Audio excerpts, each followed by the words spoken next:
In a virtual meeting between U.S. President Donald Trump, Ukraine's President Zelenskyy, and other European leaders, diplomatic talks on Ukraine's future could set the stage for what's ahead on Friday, when Trump is set to meet with Russian President Vladimir Putin in Alaska. We had a very good call. He was on the call. President Zelenskyy was on the call.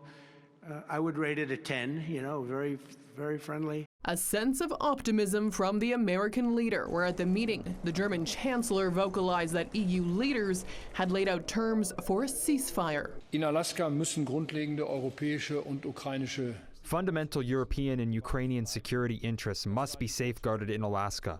That was the message we Europeans conveyed to U.S. President Trump today. And I can say that we were in a broad agreement both on the assessment of the current situation and on the achievable goal for next Friday. I told the U.S. President and all our European colleagues that Putin is bluffing. He's trying to put pressure before the meeting in Alaska along all parts of the Ukrainian front.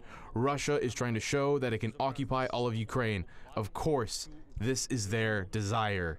NATO's Secretary General Mark Rutte also releasing a statement following the virtual meeting, praising discussions and calling for peace, and echoed sentiment by European Commission President Ursula von der Leyen, who emphasized strengthening relations between Europe, the United States, and NATO.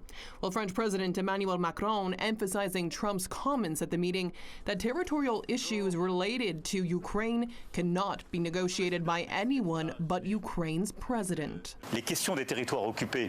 The second element that was very clearly expressed by President Trump is that the question of Ukrainian territory can and will only be negotiated by the Ukrainian president. This is the position that we support, and it has been very clearly expressed by President Trump, and so this heralds our meetings in the future. For City News, I'm Alessandra Carneiro.